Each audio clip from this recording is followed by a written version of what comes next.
Friends, हम लोग national income में एक टॉपिक पढ़ रहे थे, included not included in domestic and national income. उस टॉपिक को आगे बढ़ाते हैं, एक बार रिवाइज करते हैं जल्दी सी कि डोमेस्टिक इनकम में क्या क्या इंक्लूड होता है। डोमेस्टिक में हम लोग देखते हैं लोकेशन। अगर इंडिया के विद इन काम कर रहा है कोई भी तो उसकी इनकम इंक्लूड कर लेंगे।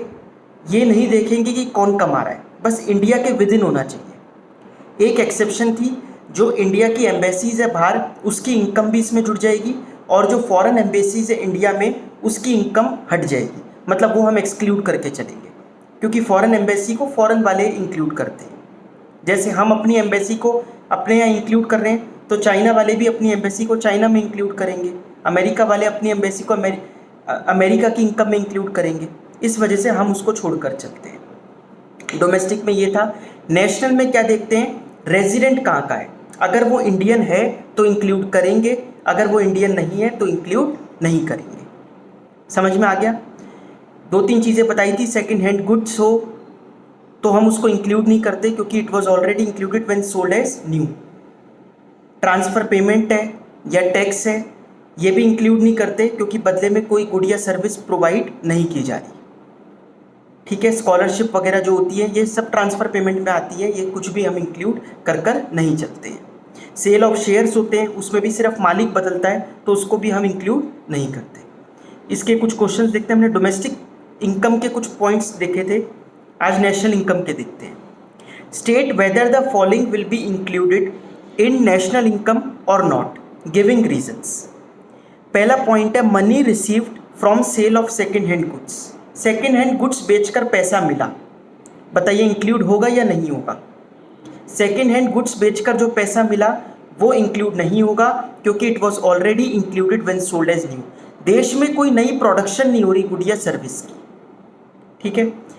हाँ, लेकिन अगर ये लिखा होता कि उसके बीच में किसी ने कमीशन ली सेकेंड हैंड गुड बिकवा के, तो वो इंक्लूड हम करते, क्योंकि उसके लिए वो एक नई सर्विस होती। It is not included because it was already included when sold as new. Second point है payment of income tax.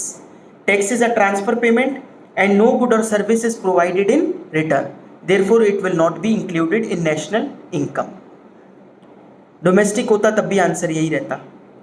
wheat grown by farmer but used entirely for family consumption। उसने wheat ग्रो तो करा, but इस बार उसने सारा family consumption में use कर लिया। देखो, कई बार ऐसा हो सकता है कि मौसम ऐसा हो गया कि उसकी प्रोडक्शन ज़्यादा नहीं हो पाई, या उसकी इच्छा नहीं रही होगी, उसने कम एरिया में प्रोडक्शन करी, तो जितना बना वो सारा उसने अपने घर पे यूज़ कर लिया। क्या हम इसको इंक्लूड करेंगे नेशनल इनकम में या नहीं। अच्छा, ये वाला तो ये बेच ही आए, वीट जो बनाया, और बाज़ार से खरीद कर लाए, किस चीज़ के लिए, अपने घर के खाने के लिए, तो हम इंक्लूड करेंगे, बिल्कुल करेंगे, क्योंकि यहाँ पर एक सेल हो रही है, लोगों ने इसको बेचा फार्मर को, तो फिर वो हम इंक्लूड करेंगे। बट अगर फार्मर खुद ही यूज़ कर रहा है उसको, तो क्या इंक्लूड नहीं करेंगे, बिल्कुल इंक्लूड करेंगे। इसमें भी तो फैक्टर कॉस्ट लग रही है, इसमें भी तो लैंड, लेबर, कैपिटल, एंटरप्रेन्योर लग रहा है, तो इंक्लूड करेंगे। भाई ये कहाँ का तुक हुआ कि ये वाला तो वो बेचे और खुद के लिए दूसरों से खरीदे।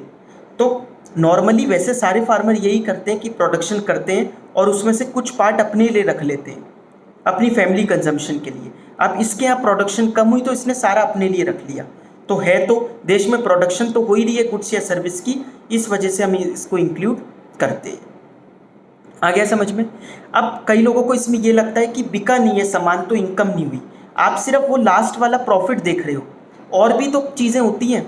हम 4 रिसोर्सेज को देखते हैं, लैंड, लेबर, कैपिटल, एंटरप्रेन्योर, और कई लोग सिर्फ एक प्रॉफिट को देखते हैं।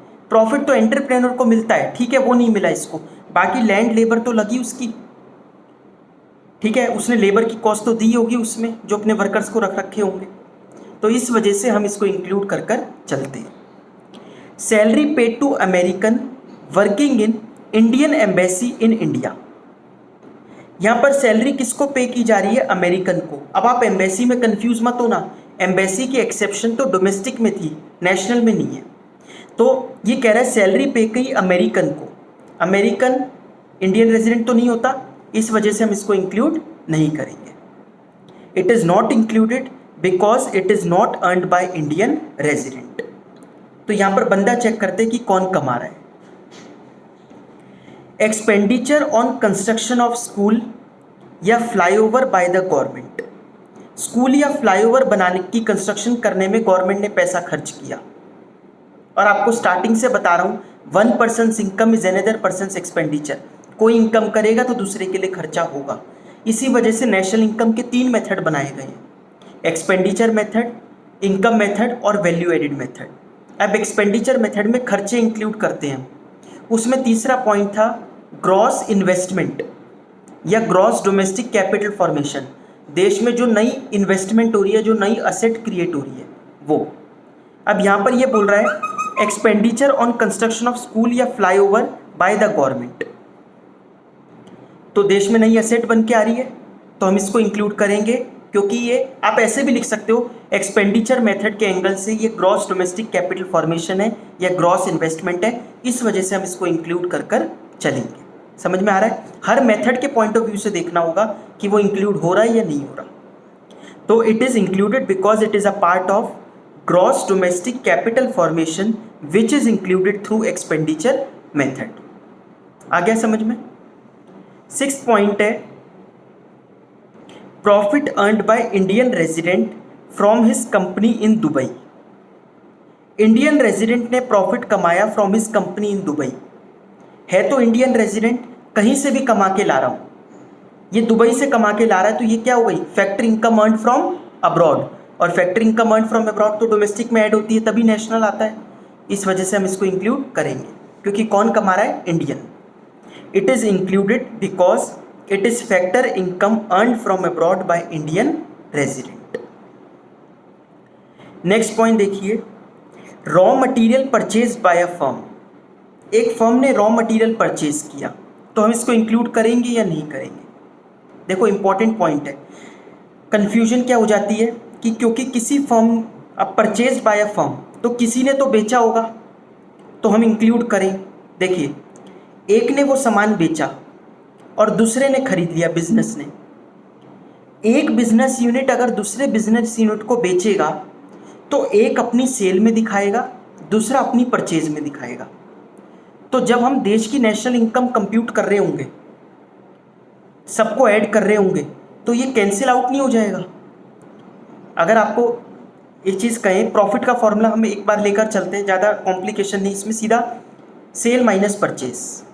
ये फॉर्मूला गलत है क्योंकि इसमें और भी चीज़ें आती है, बट मैं आपको सिर्फ एक सिंपली समझाने के लिए कह रहा हूँ। अगर प्रॉफिट होता है सेल माइनस परचेज, तो एक ने कहा कि मैंने इतने की सेल करी है टोटल मिलाकर, उसमें वो सेल भी आ गई जो इस वाली फर्म को करी। दूसरी फर्म ने जिसने इससे परचेज किया है वो उसकी किस में दिखाएगी? परचेज में दिखाएगा।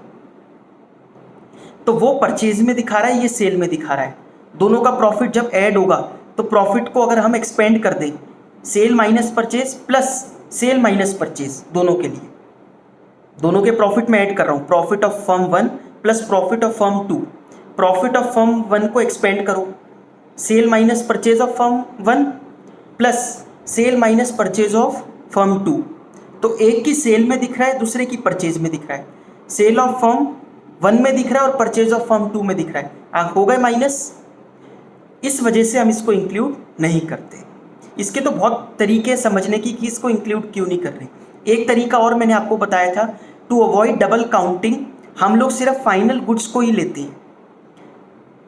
हम सिर्फ फाइनल गुड्स की वैल्यू को लेते हैं, या फिर हम कहें वैल्यू एडिड लेते हैं, हर लेवल पर कितनी वैल्यू ऐड हो रही है, पूरी वैल्यू नहीं उठाते। समझ में आ रहा है? इवन वैल्यू एडिड मेथड में भी आप लोगों ने क्या पढ़ा है, नेशनल इनकम कैसे निकल के आती है देश की, sales plus change in stock और माइनस कर देते हैं हम इंटरमीडिएट कंजम्पशन। तो ये इंटरमीडिएट कंजम्पशन ही तो है जिसको हम क्या कर देंगे? Minus. It is not included as it is an intermediate consumption which is deducted to compute value added by the firm. समझ में आ गया? Growing vegetables in the kitchen garden of the house. Kitchen garden अगर किसी ने बना रखा है और उसमें वेजिटेबल्स ग्रो कर रहा है, वो काउंट कैसे करेंगे? प्रैक्टिकली पॉसिबल नहीं है, क्योंकि कोई एस्टिमेट नहीं है, या तो वो हर साल बाज़ार में बेचते हो वो लोग आइटम और इस साल नहीं बेच रहे तो बात और है।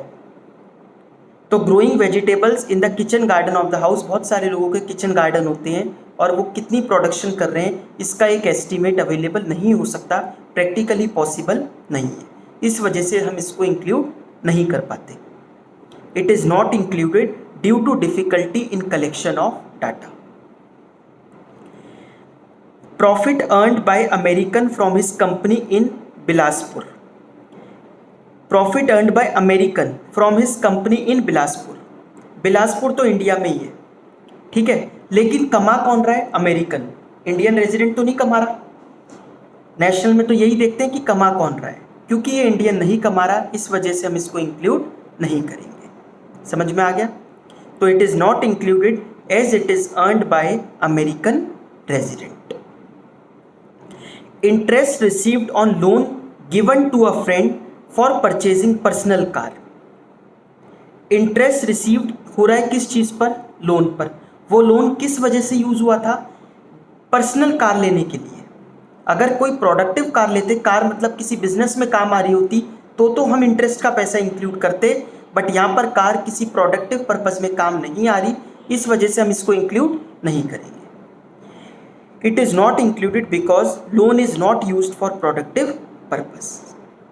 समझ में आ गया?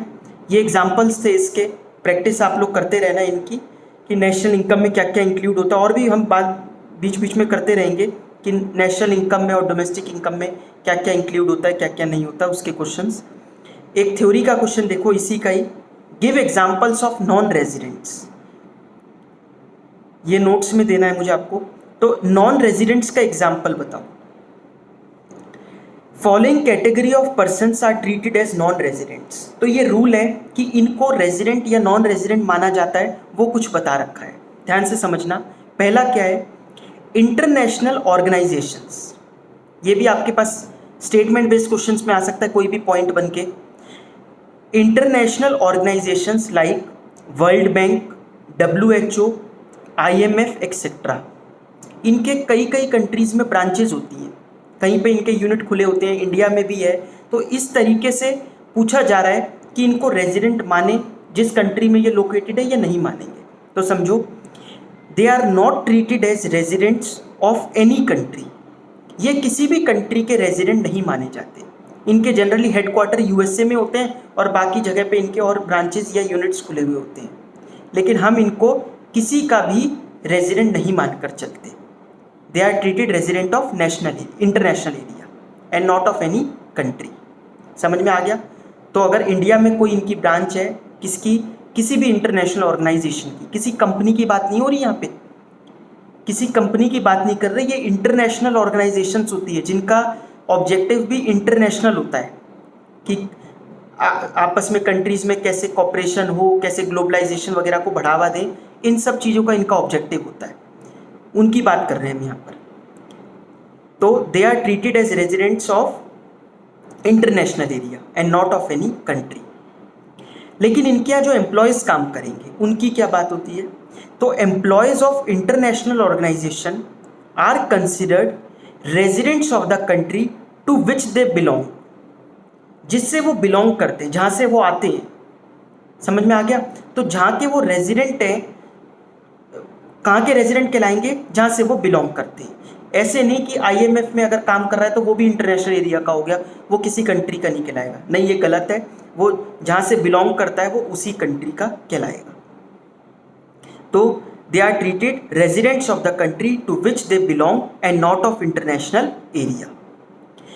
Workers from across the border who cross border regularly to work in given country are treated as residents of the country where they belong and not the residents of the country where they work। जो लोग बहुत regularly frequently border cross करके कुछ काम करने के लिए आते हैं, उनको कहाँ का रेजिडेंट माना जाएगा? जहाँ पे वो काम करने आ रहे हैं फ्रीक्वेंटली या जहाँ पर वो रहते हैं।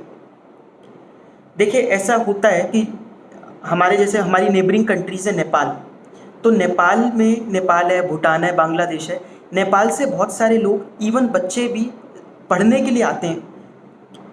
अगर आप बात करो बनारस की, वाराणसी की, यूपी में, तो वहाँ पर बहुत सारे लोग ऐसे भी हैं जो, क्योंकि उनका बॉर्डर वहीं पर है, मतलब वो बॉर्डर के पास में ही उनका क्या होता है, स्कूल होता है। तो वो बॉर्डर रोज़ क्रॉस करते हैं, रोज़ इंडिया में आकर पढ़ते हैं, फिर छुट्टी होती है अपने घर चले जाते हैं वापस बॉर्डर क्रॉस करके। तो कई बार जब ये पुरानी बातें, जब फैसिलिटीज़ नहीं अवेलेबल होती थी, तो अब तो हर कंट्री में ये सारी फैसिलिटीज़ सब डेवलप कर रहे हैं, तो ये होती हैं फैसिलिटीज़ अवेलेबल। लेकिन बहुत सारे ऐसे लोग हैं जो अभी भी बॉर्डर क्रॉस करते हैं, और चलो स्कूल वगैरह के लिए नहीं तो काम के लिए तो बॉर्डर क्रॉस करना पड़ता है। नेबरिंग कंट्री में जाते हैं, बेचते हैं, शाम को वापस आ जाते हैं। कई लोग आपने सुना होगा दूसरी स्टेट से दिल्ली में काम करने के लिए आते हैं, लोग यूपी से काम करने के लिए आते हैं, गुड़गांव भी हरियाणा में पड़ता है, तो हरियाणा जाते हैं दिल्ली वाले। तो ये तो स्टेट हुआ। कई लोग इंटरनेशनल एरिया में भी जाते हैं दूसरे, जब उनका किसी स्टेट से अगर हमारा बॉर्डर लगा हुआ है तो वो वहाँ पर आएगा, दूसरे कंट्री में काम करेगा और वापस चला जाएगा। कहाँ का रेजिडेंट माना जाएगा, जहाँ पे वो रहता है, ना कि वहाँ पर जहाँ पर वो काम करने आ रहा है। समझ में आ गया? तो नेपाल का बंदा अगर इंडिया में रोज भी आ रहा है तो भी वो नेपाल का ही रेजिडेंट माना जाएगा, इंडिया का नहीं माना जाएगा। Workers from across the border who cross border regularly to work in given country are treated as residents of the country where they live and not the residents of the country where they work. समझ में आ गया? Foreign visitors और travellers visiting the given country for studies, कोई पढ़ाई के लिए विदेश गया हुआ है या मेडिकल ट्रीटमेंट के लिए, रिक्रिएशन के लिए, रिक्रिएशन मतलब एंटरटेनमेंट वगैरह के लिए, to take part in sports, cultural event etcetera, are non residents of the country where they are visiting. जहाँ पर वो विजिट कर रहे हैं वो वहाँ के रेजिडेंट नहीं कहलाएंगे। समझ में आ गया? अगर आप कहीं पर जाओगे पढ़ने के लिए 3 साल की कोई, अगर कई लोग MBA करने के लिए जाते हैं बाहर, तो ऐसा ज़रूरी नहीं है कि मतलब आप 3 साल के लिए गए, 2 साल के लिए गए, जितने भी टाइम के लिए गए, आप वहाँ के रेजिडेंट नहीं कहलाओगे, वहीं के कहलाओगे जहाँ से आप बिलोंग करते हो। Foreign staff of embassies and members of foreign armed forces located in the given country are treated as non residents. इसका तो क्वेश्चन भी किया था कि अगर फॉरेन एम्बेसी है यहाँ पर और उनका कोई स्टाफ यहाँ पे काम कर रहा है, तो वो यहाँ पे काम कर रहा है तो वो यहाँ का नहीं बन जाएगा, वो रहेगा वहीं का जहाँ से वो बिलोंग करता है। समझ में आ गया? अगर US की कोई एम्बेसी यहाँ पर है तो वो US, और वहाँ पर US का कोई बंदा काम कर रहा है तो वो US का ही रेजिडेंट कहलाएगा, वो इंडिया का नहीं बन जाएगा। आ गई बात समझ में? तो ये कुछ रूल्स थे इनके, नॉन रेजिडेंट्स के और रेजिडेंट्स के। तो हमने क्वेश्चंस देख लिए, रूल्स देख लिए, एक आध क्लास का टॉपिक बचा है बस ये। एक क्वेश्चन और देखो आप लोग थ्योरी का, डिफरेंशिएट बिटवीन, फर्स्ट पॉइंट है फैक्टर पेमेंट और ट्रांसफ़र पेमेंट। ट्रांसफ़र पेमेंट बता दिया मैंने आप लोगों को, जिसके बदले में कोई गुड या सर्विस प्रोवाइड नहीं किया जाए वो ट्रांसफ़र पेमेंट। फैक्टर पेमेंट जिससे देश में कोई नई प्रोडक्शन हो रही हो, या तो गुड की या सर्विस की, और नाम ही है फैक्टर की पेमेंट, तो फैक्टर्स ऑफ प्रोडक्शन की पेमेंट हो रही होगी, लैंड, लेबर, कैपिटल, एंटरप्रेन्योर की। दूसरा डिफरेंस क्या होगा, फैक्टर पेमेंट हम इंक्लूड करके चलते हैं नेशनल और डोमेस्टिक इनकम में, और ट्रांसफ़र पेमेंट हम इसको इंक्लूड नहीं करते, चाहे डोमेस्टिक हो चाहे नेशनल। तो फर्स्ट पॉइंट देखो फैक्टर पेमेंट का, it comprises rent, wages, interest and profit. Transfer payment में it comprise gift, subsidies, donation, scholarship etcetera. ये एग्जाम्पल हो गए। It is received, factor payment के लिए कह रहे हैं, it is received in return for rendering productive service. Transfer payment, it is received without providing any good or service in return. It is included in domestic and national income, लेकिन transfer payment it is not included in domestic और national income. समझ में आ गया? B point क्या है, real flows और money flows के बीच में डिफरेंस। रियल फ्लोज क्या था, और ये पढ़ा था हमने, सर्कुलर फ्लो ऑफ इनकम के 2 पार्ट होते हैं, रियल फ्लो और मनी फ्लो। मनी फ्लो होता है जब पैसा इधर से उधर जाता है। एक बार पैसा फर्म देती है हाउस होल्ड्स को, जो उन्होंने फैक्टर्स पे प्रोवाइड किए, लैंड, लेबर, कैपिटल, एंटरप्रेन्योर, उसके बदले में फिर यही पैसा हाउस होल्ड देते हैं फर्म्स को गुड्स और सर्विस परचेज करने के लिए। ये हो गया मनी का फ्लो। दूसरा क्या है, रियल फ्लो। रियल फ्लो में क्या होता है, सबसे पहले सर्विस का फ्लो होता है। कहाँ से, हाउस होल्ड से फर्म्स में, फिर फर्म्स बदले में क्या बनाकर देती है, गुड्स एंड सर्विस। तो ये वाला फ्लो हो गया, सर्कुलर फ्लो है दोनों, ये वाला फ्लो हो गया रियल फ्लो। रियल फ्लो का डिफरेंस मीनिंग देखो, it refers to the flow of goods and services, it implies flow of factor services from household sector to the firm and the corresponding flow of goods and services from firms to household sector. Money flow, it refers to the flow of money in the form of factor payment and consumption. Example, when factor income flow from firm sector to household, as well as when household spend their income on purchase of goods and services. ये कहलाता है money flow. समझ में आ गया? तो ज़्यादा topic कुछ बचा नहीं है इसमें, मेजरली वही थे, तीनों मेथड्स आपको आने चाहिए अच्छे से, स्टेटमेंट बेस्ड क्वेश्चन आने चाहिए, इंक्लूडेड नॉट इंक्लूडेड, वो इनमें इंपॉर्टेंट होता है। बाकी हम लोग नेक्स्ट क्लास में